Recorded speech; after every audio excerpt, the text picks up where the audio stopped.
Alors, mes chers amis, la paracha qui vient, il dit Rashi, les lois fondamentales de la Torah sont dans cette paracha.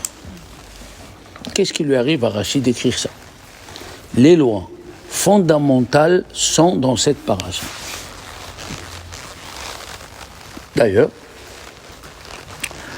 la Gemara dans Shabbat, la page 33, il est venu un converti comme vous, il voulait se convertir. Il a dit à Hillel, je vais me convertir sur un pied. Tu te rappelles? Très bien. Il lui a dit, donne-moi sur un pied. Il lui a dit, ce que tu n'aimes pas qu'on te fasse, ne le fais pas à l'autre. Où c'est écrit ça? Le marchand, Rabbi Shemuel Idels, qui était en Autriche en 1680, à Vienne, il a dit, c'est la mitzvah dans la paracha, et tu aimeras ton prochain comme toi-même. Ve'afta l'eracha kamocha. Donc, si Rachid dit que cette paracha, c'est fondamental, c'est que, comme Hillel sur un pied. Dites-moi les filles, est-ce qu'on peut convertir quelqu'un qui dit « je me convertis pour une mitzvah » ? Non. Hein ? Que toutes. Toutes. Ou tout ou rien. Si une, elle dit « je veux me convertir », mais la plage, je peux pas. Monsieur le rabbin, la plage en été, c'est... Les vagues, c'est beau, le bleu, je peux pas. Mais j'accepte tout. On lui dit « reste à la plage ». Reste à la plage. On ne peut pas convertir que soit un homme, soit une femme. Tu veux te convertir, tu dois tout accepter. Il n'y a pas... j'accepte tout. Mais le jambon, vous savez, le sandwich, le jambon beurre, je me suis habitué, ça fait 20 ans. Comment? Il n'y a pas. Ou tu acceptes tout, ou rien. Comment Hillel, d'ailleurs, on va vous le faire. On va vous le faire ça avant de vous tromper. Avant de vous tromper, on va vous mettre un plastique où il n'y a que votre tête qui sort, et on va vous demander, devant 3 rabbins, peut-être moi aussi, tu acceptes tout. Tu dois dire tout. Hein? La religion, la Torah, c'est un gâteau. Tu peux pas dire je fais le gâteau, j'oublie la crème. C'est pas bon. Ça va déjà depuis le temps que je t'ai pas vu, chérie. Mazé, tu as passé un bon Pessah? C'est yofi. Alors, le Tosafot, les petits enfants de Rashi, posent cette question. Comment il a pu convertir sur un pied? Hein? Alors, le Tosafot, il dit que Hillel était sûr qu'il va tout apprendre. Sinon, c'est pas possible. It's not possible. Hillel était sûr qu'il va tout apprendre. Voilà, comme ça, il dit Tosfot. Il y a 2 convertis comme ça, qui sont partis chez Shammai. Les 2, ils ont été renvoyés par Shammai, parce que Shammai, c'est la rigueur. Oh là là, fais-lui la place vite. Shammai, c'est la rigueur. Tandis que Hillel, c'est la miséricorde. C'est vous. D'accord? Vous avez passé un bon Pessah? Grâce à Dieu. Oui. Vous avez passé un bon Pessah? Eh bien alors, c'est très bien. Vous avez vidé le sac d'aspirateur, vous ne l'avez pas oublié? Ah non. Ah voilà, parce que dedans, des fois, il y a des camettes. Hein? Merci, Rabbi. Voilà, on dépanne. Donc, Hillel, il a converti 2. On parlait de Hillel qui a converti un converti sur un pied. Il lui a dit, apprends-moi la Torah sur un pied. Et Hillel, il lui a dit, ce que tu n'aimes pas, ne le fais pas aux autres. Sous-entendu, c'est la mitzvah de Ve'afta l'eracha kamocha. Et la question était, on a posé la question du Tosfot, c'est les petits-enfants de Rashi, que si quelqu'un vient se convertir, il nous dit, j'accepte tout, sauf une chose. Est-ce qu'on peut le convertir? Hein? Alors, qu'est-ce qu'il a fait, Hillel? Voilà la question. Alors, le Tosafot répond, c'est parce que il savait qu'il va accepter. Il savait qu'il va accepter. On le fait d'ailleurs quand une femme elle se convertit et elle a des petits-enfants, on convertit les petits-enfants. Et comment on convertit les petits-enfants? On le trempe. Hein? Comment on les convertit? Oui, ça je sais. Mais comment on les convertit? Est-ce qu'un petit peut accepter sur lui quelque chose? Qu'est-ce qu'on dit? Le fait... Hein? Sa mère qui fait son éducation. Donc... Voilà, le fait que tu fais le khinour, tu fais l'éducation à ce petit, à 12 ans, eh bien il accepte. À 13 ans, il accepte. À 13 ans, il accepte. Ça veut dire que quand tu habitues quelqu'un, il le fait à la fin. Alors, il dit Tosfot, il était sûr, ce monsieur cherchait la vérité. S'il cherche la vérité, il va faire les autres. Bon, ça c'est pour Hillel, hein, les filles. Maintenant, on va parler de ce converti. Il est tapé ou pas? C'est quoi, je veux la Torah sur un pied? C'est quoi ça? Il est peut-être un peu fou. Maboule. Et il lui répond, Elsa. Quand quelqu'un, un clochard, il t'accorde, il te parle dans la rue. Mais pas tu lui réponds, qu'est-ce que j'ai à faire avec... Anna, c'était un grand philosophe, ce goy, c'était un grand philosophe. Il a dit, j'ai fait toutes les religions. J'ai fait les religions, l'Inde, le karma, le pas karma, j'ai fait tout. Tous, ils se contredisent. Moi, je veux une religion comme Dieu, c'est-à-dire comme Dieu. Et je vais vous dire quelque chose, ça vient même pas à votre idée de penser à ça. Qu'est-ce qui relie la nappe, le livre, le mur? La nappe, le livre, le mur, Anna, le lustre. Et ce philosophe, un type intelligent, ceux qui ont fait le bac, ils le savent, dans tout ce qui est dans ce monde, tout ce monde, il est sur une base. Il y a un noyau et il y a des électrons autour. Vous savez? Les atomes. Les atomes. Tout ce qui se passe ici, la main, le doigt, le stylo, le bon, tout ça, il est à l'image de Dieu. Il n'y a que un. Le noyau et les atomes qui tournent autour. Oui ou non? Alors il a dit à Hillel, si votre Torah elle est vraie, donnez-moi le noyau de la Torah. Ouf, ça c'est une autre explication, hein? C'est profond. Donnez-moi, dans tout ce que je vais faire, je veux trouver le noyau, avec les électrons autour.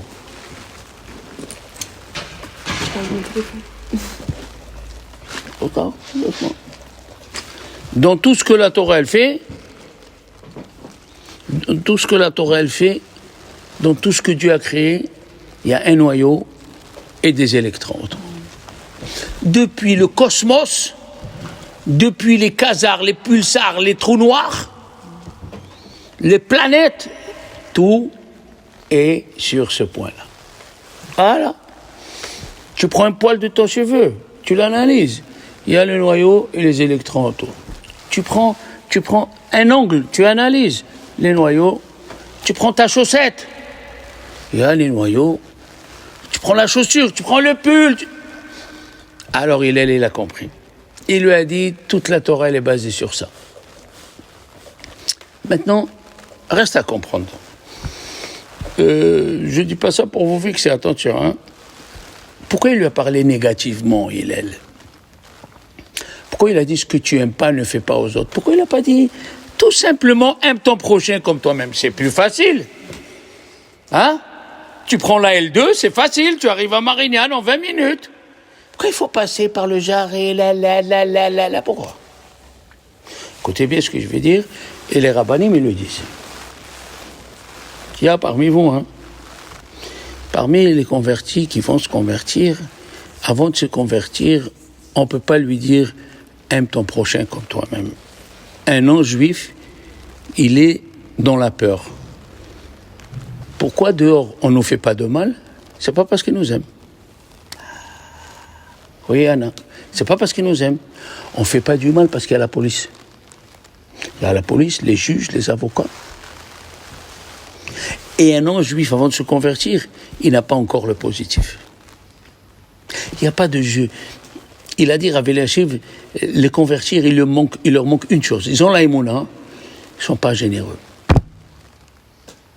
Il faut écouter et s'améliorer. Il faut être généreux. Il y a parmi vous qui sont généreux. Je ne veux pas le dire pour ne pas les froisser. Ils sont très généreux. Mais il y a... Si je vous donne un exemple, excusez-moi.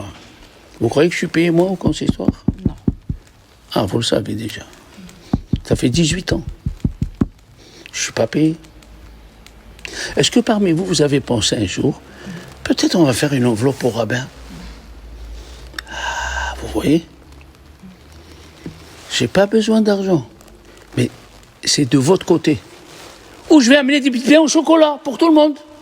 Ça ne vous vient pas à la tête. Parce que vous n'êtes pas habitué à donner.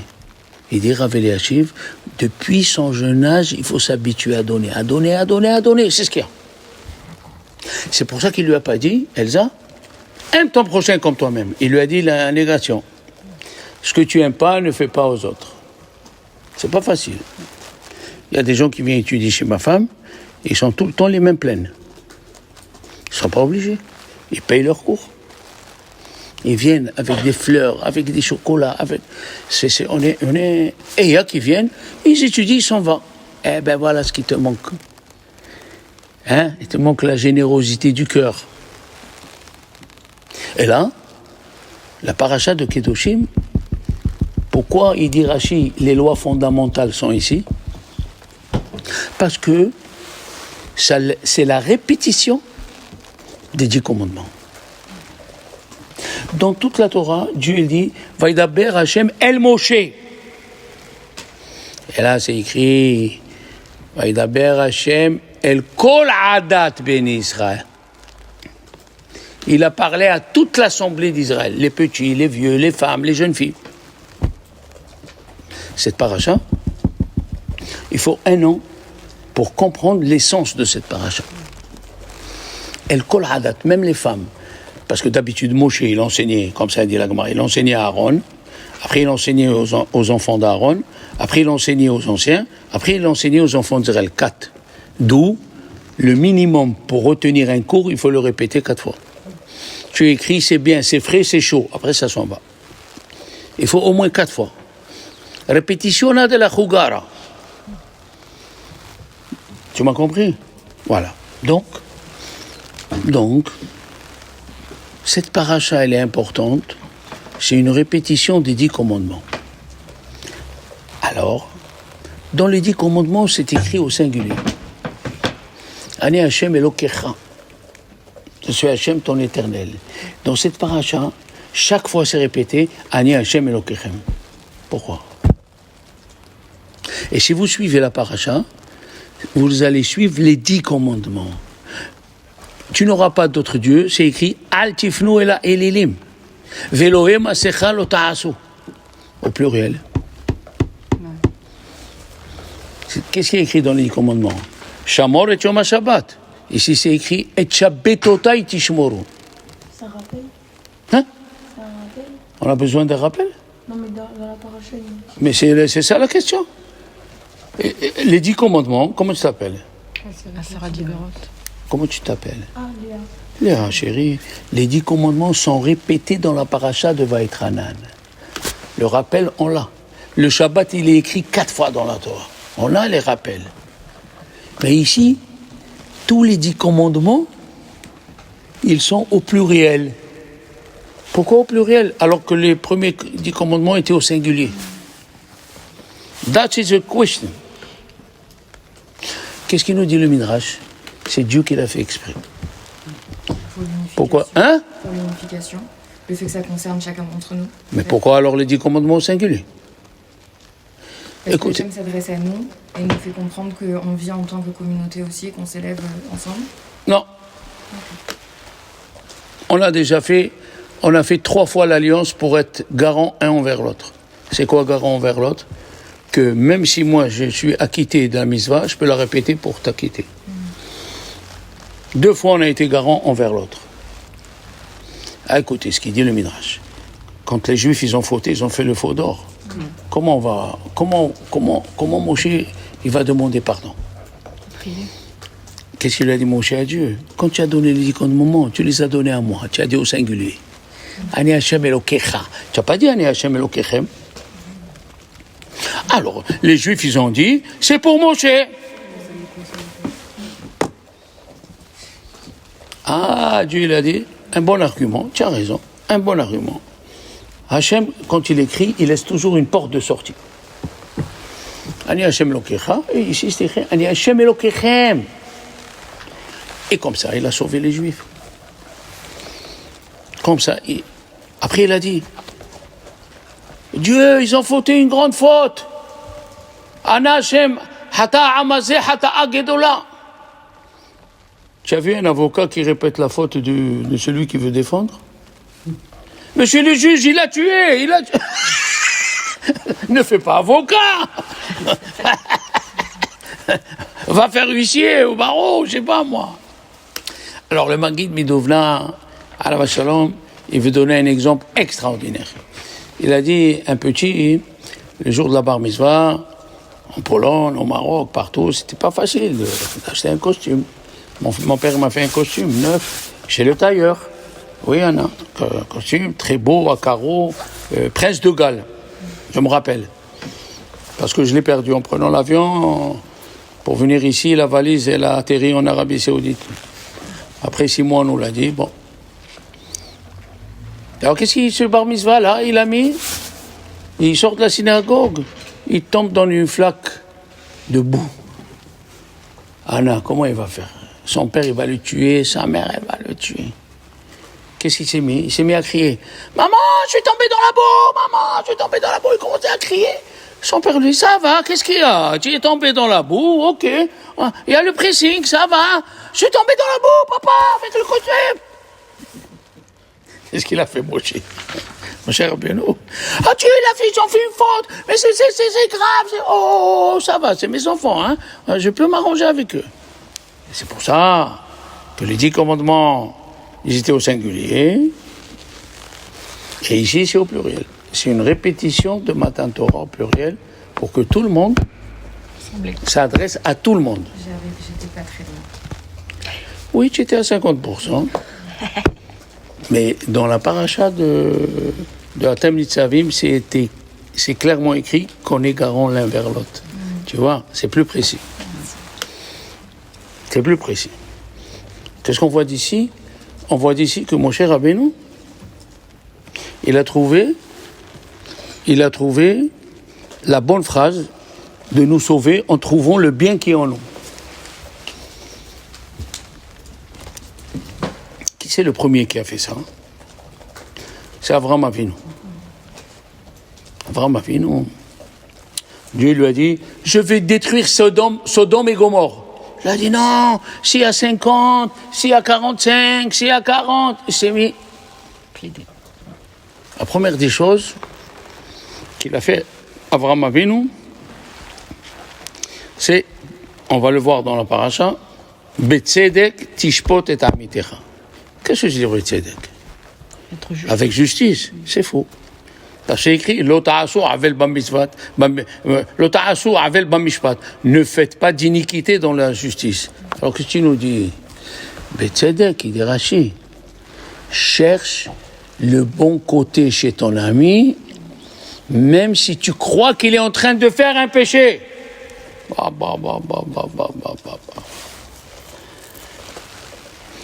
Ma'amido le kavzechut, cherche toujours le bon chez ton ami, même si tu crois qu'il est en train de faire un péché. Alors, le meilleur exemple, je vais vous le dire. Là, je vais aller à l'extrême. Rabbi Yitzhak Barditchov, il avait cette qualité. Chaque fois, il trouvait le bien chez quelqu'un. Dans le mal, il trouvait le bien. Ils sont venus, ils lui ont dit, il était le rave d'une ville, ils lui ont dit, ah rave, un juif, il mange un sandwich, c'est Pessah. Il mange un sandwich de Hametz, c'est Pessah. Peut-être il a dit, peut-être il est malade. Non, il n'est pas malade, il est en bonne santé. Il mange le pain, il est parti le voir. Dis-moi mon fils, peut-être tu as oublié. c'est qu'aujourd'hui c'est Pessah. Je sais que c'est Pessah. I know, je sais. Tu sais que c'est Pessah. Et tu sais ce que tu as dans la main, c'est du Hametz. Je sais que c'est du Hametz. Et tu manges, et je mange.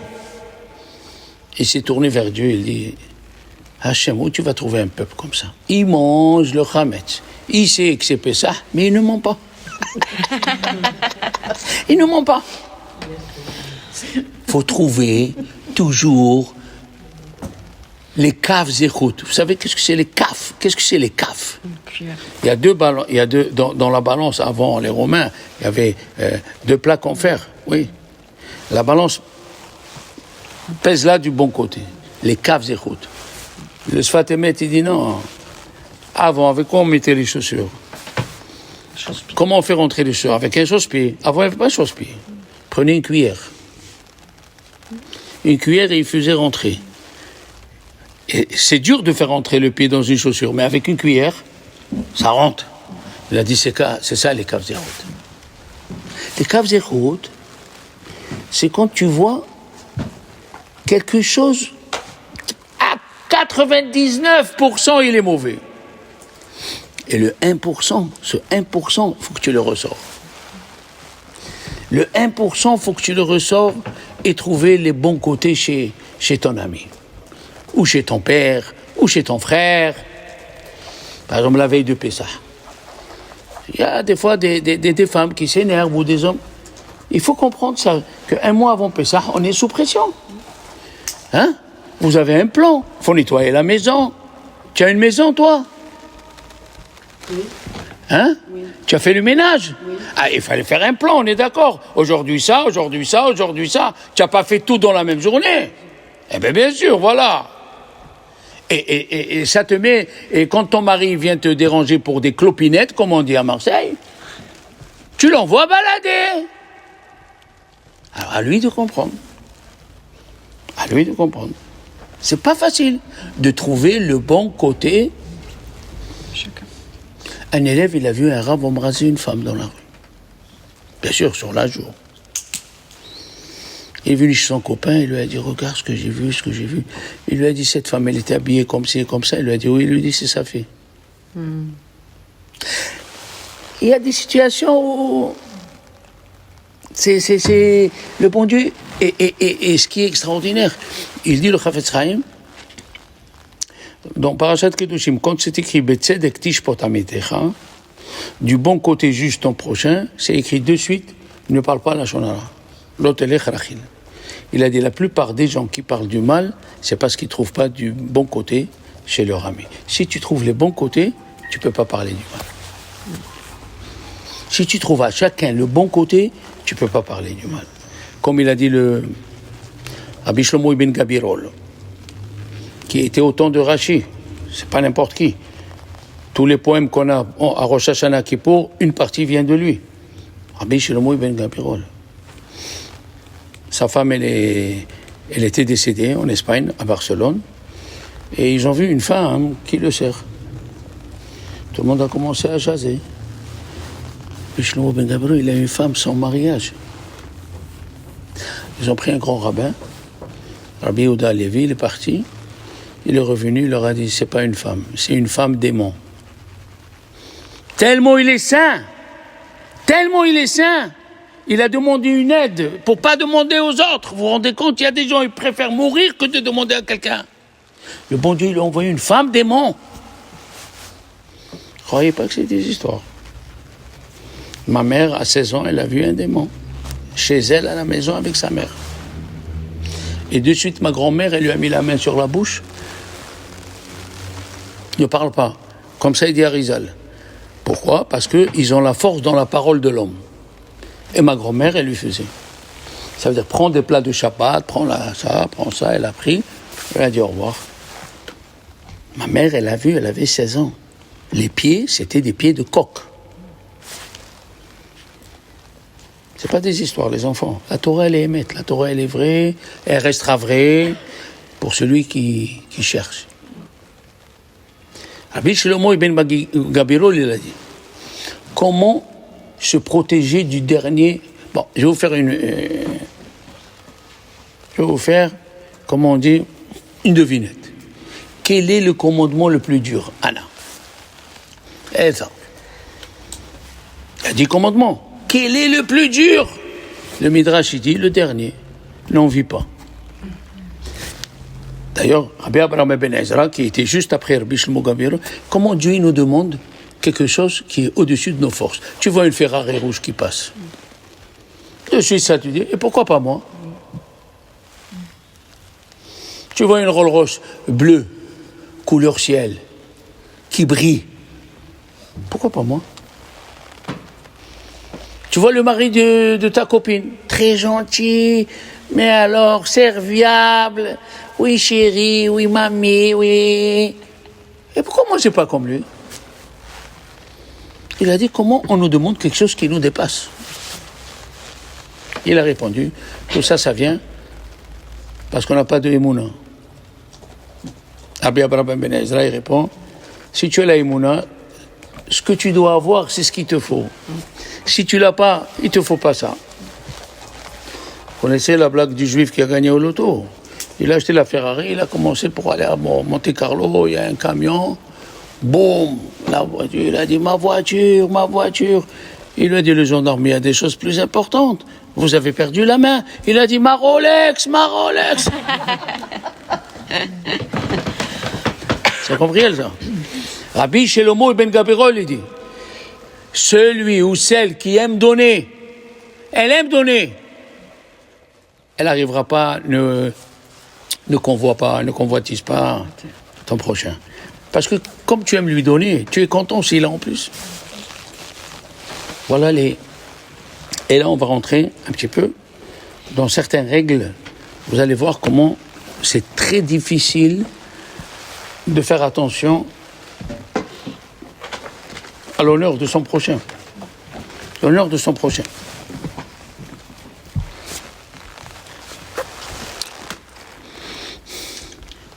La Gemara, dans Bava Metzia, page 33. Elle nous raconte. Rab Chasda, il étudiait avec Rabouna. D'accord? Il étudiait, kolakavot. De quoi ils étudiaient? La perte, si tu as ta perte, la perte de ton rave, la perte de ton père. S'il y a la perte de ton rave et la perte de ton père, la perte de ton rave avant. Vous savez ça? Non. Et pourquoi? La Gemara a dit, ton père, il t'amène et il te donne à manger dans ce monde. Ton rave, il t'amène et dans ce monde et dans l'autre monde. Oui, la perte de ton rave et la perte de ton père, d'abord ton rave. Ce qui tu dis ton rave, tu fais. Tellement c'est important. Alors, Rav Hasda, il a demandé une question, mais une question innocente. Il a dit à Ravuna, si c'est un élève que son rave a besoin de lui, et il trouve la perte de son père et de ce rave, mais ce rave, il a besoin de cet élève. Sans cet élève, il n'augmente pas. Qui en premier? Ravuna, il a mal compris la question. Il a cru que Rav Chasda, il s'est mis à son niveau. Et il lui a dit, Chasda, j'ai pas besoin de toi. Ils étaient fâchés 40 ans. Après, ils ont compris qu'un, il n'a pas compris l'autre. Chacun, il a jeûné 40 jours. Vous voyez les enfants? Se manquer envers son ami, Ravel Hanan Wasserman, il a dit, c'est un couteau. Est-ce qu'un couteau, quand tu le passes dans la viande, on peut dire il ne va pas couper la viande? Il va couper. Les péchés envers Dieu, n'importe lequel, on peut s'arranger. Avec ton prochain, fais gaffe. Premier exemple. La Gemara dans Sota, elle nous dit, la femme qu'on soupçonne, qui a trompé son ami, elle s'appelle Sota. On ne sait pas. Elle doit monter au Beth Amikdash. Et Dieu, il a dit, efface mon nom pour faire la paix avec ton mari. Les gens, ils oublient ça. Efface mon nom. Et fais la paix avec ton mari. La Gemara dans dans ce temps, il y a même des histoires extraordinaires. Dans cette Guimara, il y a beaucoup d'histoires extraordinaires. Des gens qui se sont manqués de kavod un envers l'autre. Ils ont été punis. Donner un autre. Il va me revenir l'exemple, mais on a commencé par Bava Metia. Bava Metia, Ravuna et Rav Chazda. Maintenant, dans la même Guimara, dans le Perek à Oumanim, il y a une histoire invraisemblable que vous devez écouter une fois dans votre vie. Écoutez, et après vous l'écrivez en résumé ou en continu comme tu veux. Au Beth Midrash, ils ont eu une discussion. Un four en argile, les filles, ne reçoit pas d'impureté par en haut. Un ustensile en argile, une jarre en argile, si un reptile mort a touché cette jarre en argile, l'intérieur n'est pas impur. Pourquoi ? Moi, je ne savais pas l'explication, je l'ai appris par la suite. Parce que la jarre en argile, le composant le plus important, c'est l'intérieur, c'est pas l'extérieur. Un ustensile en fer, même l'extérieur, il reçoit la toma. Alors maintenant, on a eu un problème, un four qui a les deux. C'est-à-dire, en bas, c'est l'argile. Une deuxième rangée, c'est des pierres.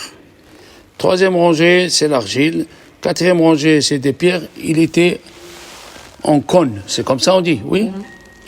Quelle est la loi de ce four ? C'est de l'argile ou de la pierre ? Celui qui est à l'extérieur. Rabbi Eliezer, Ben Ochanos, il a dit, pour moi, c'est de l'argile. Alors, si on a mis du manger dedans, toute la journée, après on a trouvé un reptile mort sur le haut, tout ce qu'on a cuit, c'est pur. Bien, Rabbi Yoshua avec les Chachamim lui a dit, non, on n'est pas d'accord avec toi. Tout ce qui a été rentré dedans, c'est tamé. Qu'est-ce qu'il a dit, Rabbi Eliezer ? Il a dit, si la halakha est comme moi, le caroubier qui se trouve à 100 amot, 50 mètres, qui rentre au Beth Midrash. Le caroubier est rentré.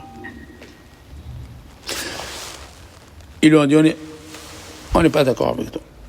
Si j'ai raison, le petit puits qui est dehors là-bas, à 50 mètres, qui rentre ici, le puits est rentré. Pour nous dire que il suffit de peu pour étudier la Torah. Parce que pour avoir la Torah, c'est pas dans les rôtis de veau, dans les entrecôtes, ni dans les côtelettes. La Torah, elle vient pas chez les gens qui passent leur temps à ça. C'est impossible. La Torah, elle vient à celui qui a compris que le matériel, c'est pas ça le principal. Ils lui ont dit, on n'est pas d'accord avec toi. Il a dit, si j'ai raison, que les murs du Beth Midrash commencent à se pencher. Il s'est levé, Rabbi Yoshua, il a dit au mur, de quoi vous mêlez ? On discute, de quoi vous mêlez ? Qu'est-ce qu'a dit la Gemara ? Ils se sont arrêtés. Ils ne se sont pas redressés parce que Rabbi Eliezer, il a dit, penchez-vous. Ils ne sont pas tombés parce que Rabbi Yoshua, il a dit, restez à vos places. Ils lui ont dit à Rabbi Eliezer, il y a une voix qui est sortie du ciel. Une voix, elle est sortie du ciel, madame. Rabbi Eliezer, il a raison. Il s'est levé, Rabbi Yoshua, il a dit, Lo bashamaimi, la Torah n'est plus au ciel. Le bon Dieu peut décider à quelqu'un, tu vas mourir, et le rabbin, il dit, tu vas pas mourir. Oui, Dieu l'a délégué ses pouvoirs. Oui, on l'a dit déjà avant Pessah. Vélo Nathan Lanou. Pourquoi on dit Vélo Nathan Lanou et ta Torah ? Vélo Nathan et ta Torah. Non, le monde ne peut pas rester sans Torah. Les anges ils ont dit, dans la Torah. Mais la décision, laisse-la là-haut. Il a dit Dieu, non. Lanou. On peut décider contre Dieu. Pourquoi ? Ça, c'est l'amour. Quand un papa, il aime son fils à un point grand, même si le fils, il le contredit. Nishkefeler. Vous savez qu'est-ce que c'est Nishkefeler? C'est en yiddish. C'est pas grave. Nishkefeler. Quand on monte en la Torah, qu'est-ce qu'on dit? Natan lanu. Asher bahar banu mikol hamim, venatan lanu et torato. Natan lanu. Même si le docteur, il dit à quelqu'un, tu vas mourir, le rabbin lui dit, tu vas pas mourir. Ok? Alors, qu'est-ce qu'il a fait Rabban Gamliel? Il a excommunié Rabbi Elazar ben Orkanos. C'est-à-dire, tu rentres plus à la synagogue, tu viens plus à la salle d'études. Qui était marié avec Rabbi Elazar ben Orkanos? La sœur de Rabban Gamliel. Rabban Gamliel, il a pris le bateau de Yafo pour aller à Akko. Et la mer, elle a commencé, les vagues. Il a dit, Rabban Gamliel, il s'est mis au bord du bateau, il a dit à Dieu, est-ce que j'ai fait ça pour moi? J'ai fait ça pour que les générations qui viennent après, ils écoutent le rabbin. Sinon, c'est la débandade, chacun il va faire la religion qu'il veut. La mer, elle s'est calmée. La suite, les enfants, la suite. La suite, la sœur de Rabban Gamliel, elle ne laissait pas Rabbi Elazar ben Orkanos se pencher après la Hamida.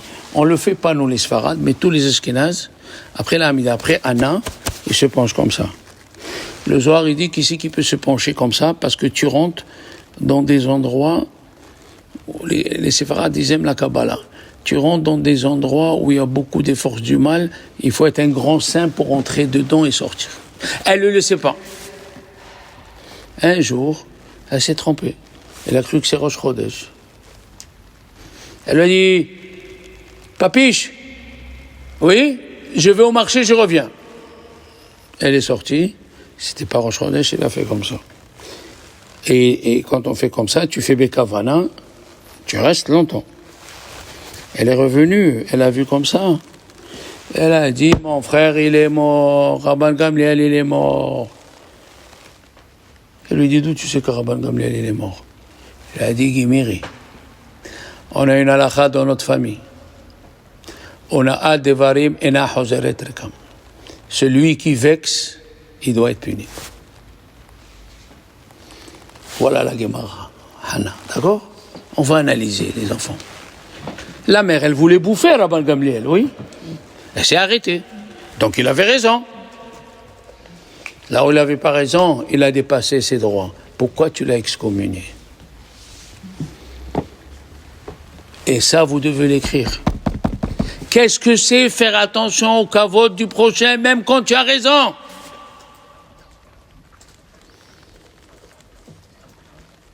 Qu'est-ce qu'elle dit la Gemara dans Sota? Ça m'est revenu. Magid la Adam Masiho. Le jour du jugement, on dira à un homme, qu'est-ce qu'il a parlé? Qu'est-ce qu'il a parlé? Les choses qu'il a parlé avec sa femme dans sa chambre à coucher. Qu'est-ce qu'il a parlé avec sa chambre?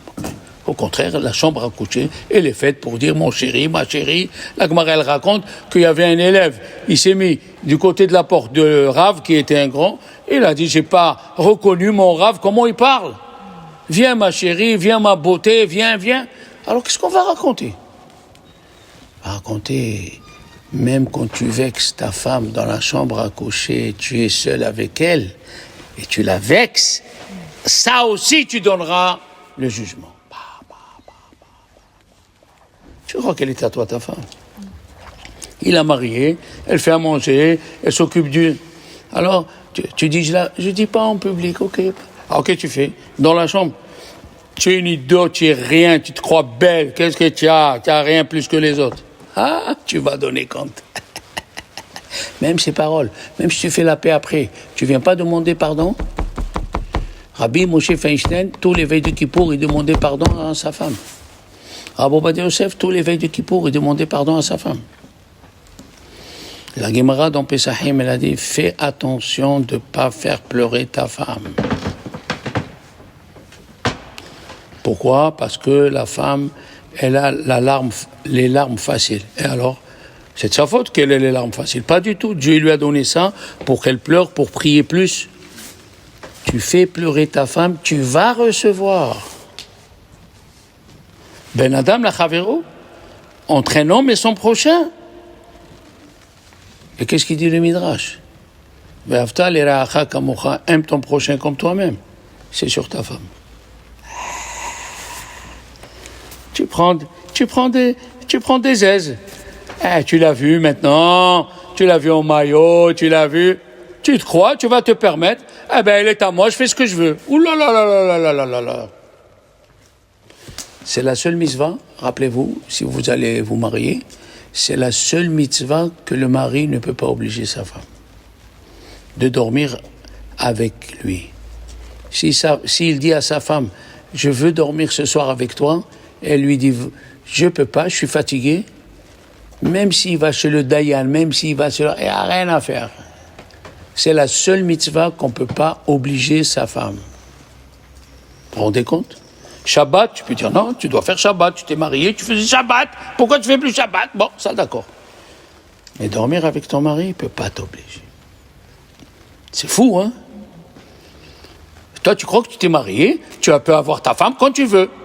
Je parle quand c'est occasionnel, bien sûr, je ne parle pas une qui fait exprès, ça fait 6 mois et ne dort pas avec son mari, on ne parle pas de ça. Celle-là, il faut l'amener à la Timone. Et ouais, de la Timone, elle passe à la Panouse. Et ouais, là-bas, on a les olé. Non, je vous parle sérieux. Kavod de ta femme, il faut que tu fasses attention. Je vous ai raconté l'histoire des radis, moi. Je ne vous ai pas raconté. Je ne t'ai pas raconté. Peut-être, mais... Moi, je la répète pour que je fasse attention. Le premier Shabbat après mon mariage, Hana, je viens de la prière tout content, premier Shabbat chez moi, arrête. La nappe, les bougies sur la table, comme il me dit mon rave, pas à côté, sur la table, je fais comme mon rave. Et tous mes élèves, ils mettent les bougies sur la table. 10 salades, belle assiette. À l'époque, bon, c'était Arcopal. Belle assiette. Tu fais à ma femme. Esther, elle me dit oui. Tu as oublié les radis. Où sont les radis? Ouais, tcha. Alors là, elle me fait le récapitulatif de la journée. Parce qu'avant, il n'y avait pas les halot. Il fallait pétrir. Attendre que ça gonfle. Dans le four, il faut sortir. Les plats, tout ça, elle m'a dit, il y a 10 salades. La maison, elle brille, même les vitres que j'ai fait. Le parterre, il est comme ça. Le manger, il est comme ça. Tout est comme ça. La chambre, elle est nette. Tout était net. Qu'est-ce qui manque à monsieur le duc? Le khati. J'ai compris ma bêtise. Et je le dis à chaque fois que je marie quelqu'un. Pas de critique envers ta femme. Le Rabbi Yitzhak Yosef, il a dit en vérité, on devait dispenser les femmes de tous les jeûnes. Ils sont fatigués, ils ne peuvent pas tout faire. Pessah pour une femme. Surtout, elle veut recevoir ses enfants mariés, elle veut recevoir l'oncle, la tante, Tata Fortune qui a 98 ans, il l'amène à table. Mais mon fils, qui c'est qui fait le plus du boulot? Qui c'est qui est à la cuisine? Il faut se rappeler les bêtises qu'on fait pour ne pas les refaire. Une veille de Pessah, j'arrive. Je trouve ma femme avec les épluchures des fèves. Esther, comment on va faire? Mais c'est pas normal. Elle a arrêté, s'est mise à pleurer. Et là, j'ai compris que j'ai fait une grosse bêtise. Elle dit, tu arrêtes. Elle me dit, comment on va faire? Tu arrêtes, on a pour 1 heure. Habille-toi, mets ton manteau. Et ma femme, elle me regardait. Je l'ai amenée chez Pellegrin. Je vous assure, je n'avais pas d'argent. La bijouterie Pellegrin. S'il vous plaît, un petit collier pour ma femme, elle me regarde. Chut. Un petit collier très joli, s'il vous plaît, c'est la fête de Pâques. Ah ouais, c'est la Pâques juive, oui. À Pellegrin, on te pèle jusqu'au grain. On est retourné à la maison. J'ai dit, chérie, ça va? Oui, ça va, oui. Oui, encore un peu, elle m'aurait demandé, énerve-toi encore, on va aller chez le bijoutier. Il faut apprendre. Il n'y a rien à faire. Il faut apprendre à qui tu as affaire, qu'est-ce que tu fais. Quand Rabbi Akiva est revenu, il est revenu après 24 ans, sa femme s'est approchée, les élèves lui ont dit « Oh, on ne s'approche pas du rabbin de la génération. » Rabbi Akiva il a dit « Faites-lui la place. Tout ce que j'ai, ce que vous avez, c'est grâce à ma femme. » Il a sorti de sa sacoche un diadème qui s'appelle Aïr Shel Yerushalayim. C'est un diadème qui s'appelle la ville de Jérusalem avec le Beth Amikdash, et il lui a mis sur la tête. Et cette femme, elle a souffert. Son père, c'était le plus riche. C'était un des 3 Richards d'Israël. C'était le Rockefeller. Et quand elle a vu qu'elle va se marier avec un berger, madame, qu'est-ce qu'il sait à part faire du pipeau? Mais il avait des grandes qualités, Rabbi Akiva. Oui, on va vous proposer peut-être un Ben Torah qui n'a pas de grands revenus, 1300. Si tu vois que c'est quelqu'un de bien, Rachel, elle a tout abandonné, la richesse, il a déshérité sa fille, il lui a tout enlevé. Ils ont vécu, il a eu un enfant, et il l'a mis sur de la paille. Et il est venu, il lui en avait en forme de pauvre, il a tapé la porte, il a ouvert, il lui a dit, le pauvre, ma femme elle vient d'accoucher, j'ai même pas de la paille, il a pris la paille de son bébé, il lui a donné, il lui a dit, Rachel, il y a qui n'ont pas de paille et nous on a la paille. C'est Rabbi Akiva. Alors je vous conseille, c'est l'occasion, d'acheter le livre Rabbi Akiva en français. Je l'ai lu 4 fois. Tu l'as ce livre? Il n'est pas fantastique. Je vais le relire. Il est magnifique. Rabbi Akiva en français. C'est un livre qui va vous donner comment les convertis se comportaient à l'époque. Comment les Juifs ils se comportaient. Comment Rabbi Akiva, la Torah orale est passée par lui. Les fils de convertis. Comment il fait attention, comment à chacun son honneur. Lui, il a dit, Rabbi Akiva, celui qui ne va pas visiter son ami malade, c'est comme s'il le tue. Pourquoi? Parce qu'un des élèves à lui était malade, on est venu lui dire, il est malade, il est venu dans sa chambre, c'était plein de vomi. Personne n'est venu s'occuper de lui. Et c'est lui qui a nettoyé, c'est lui qui l'a lavé, c'est lui qui lui a passé la serviette, c'est lui qui l'a habillé, il lui a donné à manger, il lui a donné des herbes. Et de là, il a dit, Rabbi Akiva, celui qui ne va pas rendre visite à son ami, c'est comme s'il l'a tué.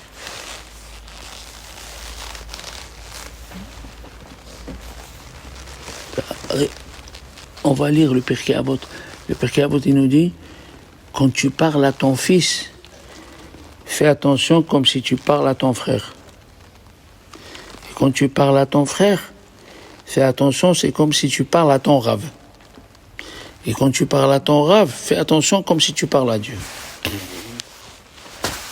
Qui a dit ça? Rabbi Akiva. Mora Rabbach ki Mora Shamayim.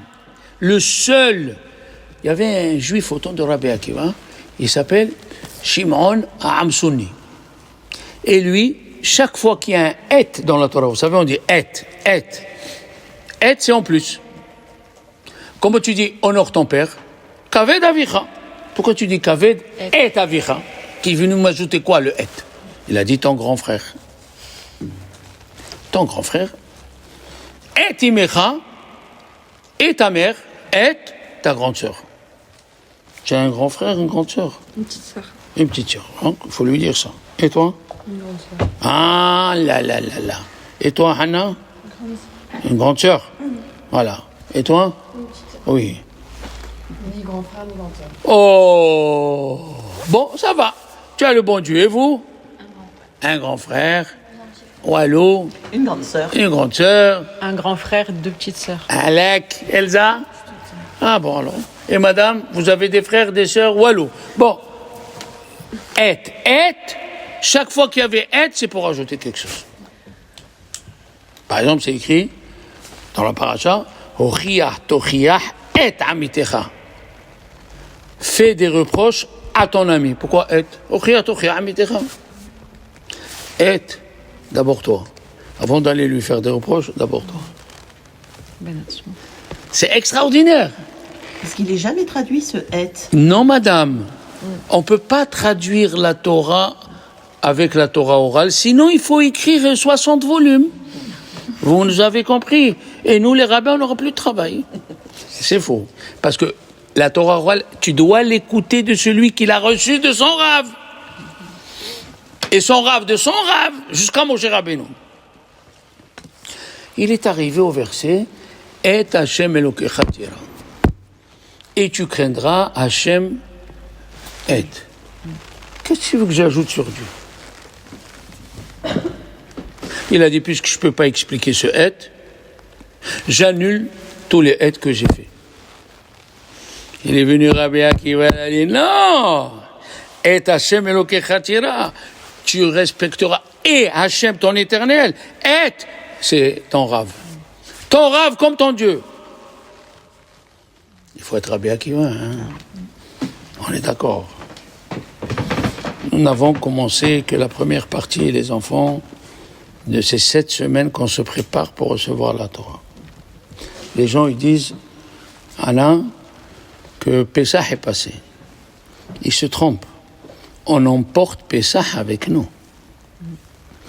Pessah a été la délivrance physique, le corps. Et l'âme, c'est ce qu'on dit le soir dans la Haggadah, Asher al Geulatenu ve'al pedut nafshenu. Qu'est-ce que c'est Geulatenu? Qui nous a délivré le corps. Et maintenant, pedut nafshenu, l'âme. Eh ben, on n'a pas senti le cours. Hein?